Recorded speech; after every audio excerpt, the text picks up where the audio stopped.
इस वीडियो के अंदर जो हम बिडिंग स्ट्रेटेजी डिस्कस करने जा रहे हैं वो है maximise conversion value. So let's understand this कि ये बिडिंग स्ट्रेटेजी किस तरीके से काम करती है, आपको किन पॉसिबल सिनेरियोज जिसके अंदर आपको ये वाली बिडिंग स्ट्रेटेजी यूज करनी चाहिए, और इसका एल्गोरिथमिक व्यू देखेंगे कि एल्गोरिथम वाइज किस तरीके से काम करती है और आप क्या एक्सपेक्ट करना चाहिए। So let's move to our presentation and see ये बिडिंग स्ट्रेटेजी किस तरीके से काम करती है। Alright, so maximize conversion value again it is an automatic and smart bidding strategy है, जो कि हमने इन डिटेल लास्ट वीडियो में देखा कि what's the difference between automatic and smart bidding strategy. So automatic and smart bidding, it's a both. Automatic is sense Google is going to set the maximum CPC on their own, and the smart bidding is sense के अंदर के Google is going to take a look at the previous activity of the user कि अगर इस user convert होने के chances ज्यादा हैं तो उसको ऐड आपकी ज्यादा एग्रेसिवली दिखाएगा, अगर उसकी कन्वर्ट होने के चांसेस कम है तो उसको ऐड आपकी लेस टाइम या दिखाएगा ही नहीं अगर चांसेस बहुत कम है कन्वर्ट होने के। How does it work? Basically Google tries to get the higher purchase value conversion. For example कि you have a product which ranges from let's say from $20 to $500, and Google sees that there are two conversions coming in of $20 and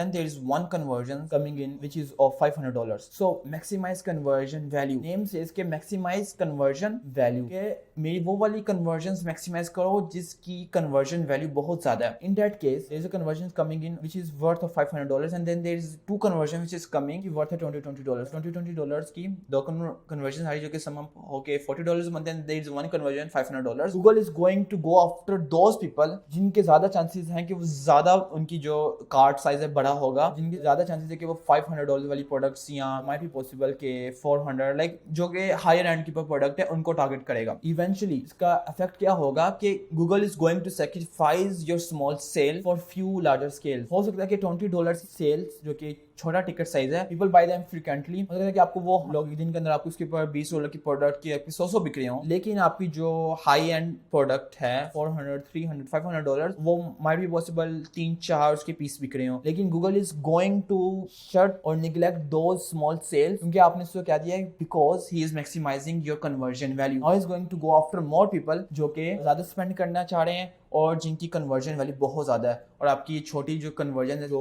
हो रही हैं वो neglect होना start हो गई Google उनके ऊपर। आप यार जो होंगे लेकिन बहुत कम सीपीसी के साथ। क्यों? क्योंकि गूगल का मेन गोल है आपके वो वाली कन्वर्जन लेकर जिसकी कन्वर्जन वैल्यू ज़्यादा है। अब आपकी कुछ कन्वर्जन सैक्रिफाइस हो रही है विच मींस निगलेक्ट हो रही है, गूगल उसके पीछे अग्रेसिवली नहीं जा रहा। It's a good thing and it's a bad thing at the same time. Good thing इसलिए कि आपकी जो है रेवेन्यू आपको बहुत ज्यादा आ रहा है, आपकी हाई एंड प्रोडक्ट बिक रही है, so you are making more money at the end of the day. But अब आपने जो उन 100 यूजर को निगलेक्ट कर दिया है जिनके पीछे आपने कह दिया कि इन यूजर को टारगेट नहीं करना because these are bad sales. So अब इस तरीके से ये होगा कि हो सकता है कि अभी वो $20 स्पेंड करें, हो सकता है कि उनकी कस्टमर लाइफ टाइम वैल्यू ज्यादा हो कि इन फ्यूचर वो $1000 स्पेंड करें आपकी during the whole time. So you have to make a decision there कि आप उनको सैक्रिफाइस करना चाहते हैं या नहीं करना चाहते। बट इफ योर प्रोडक्ट उनका रिपीट रेट 0 है कि अगर एक यूजर ने आपकी प्रोडक्ट परचेज कर लिया दोबारा उसने आपसे आके परचेज नहीं करना, देन इट मेक सेंस कि अगर आप उनको निगलेक्ट करते हैं तो आपको ज्यादा इफेक्ट नहीं होगा। You can make a more revenue from few sales in a very short span of time. Next question arises is when to use it. When the goal is to make more revenue, doesn't matter the number of the conversion. जब आपका goal है कि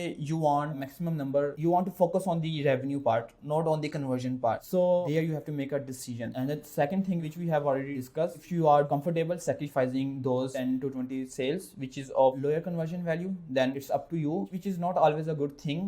हो सकता है कि future में वो वाले यूजर आपके पास दोबारा आए और आपके पास एक बिगर परचेज करें, लेकिन अगर आपकी हिट रेट 0 है देन इट्स मेक सेंस कि आप अभी से ही हाई एंड प्रोडक्ट को टारगेट करके मेजॉरिटी ऑफ द रेवेन्यू आप अभी से ही बना लें। And the next thing is example हम देखते हैं। For example there is $1 to $100 sales coming in and $120 sales coming in. Google will start to ignore and sacrifice that $20 sale. In short, Google will start to get rid of the small but most frequent sale. Is it good? So again you have to make a decision आए कि आप उन sales को sacrifice करना चाहते हैं या नहीं चाहते just for few higher amount sales. Decision किस तरीके से करना, you have to consider your repeat rate. अगर आपका रिपीट रेट अच्छा है then you should not neglect those small sales. हो सकता है कि वो दोबारा जब आपके पास दोबारा परचेज करने आए तो they make a bigger transaction with you, but if your repeat rate is 0, people don't buy from you और द प्रोडक्ट इस तरीके की है कि वो people buy just on one time, then you can consider switching to maximise conversion value and in this way you can target the high end products and convert and target the users who is going to make a higher transaction with you. So this is it for maximize conversion value. This is how the maximize conversion values work. If you have any question, just let me know in the comment section and we will make sure to respond you as soon as possible.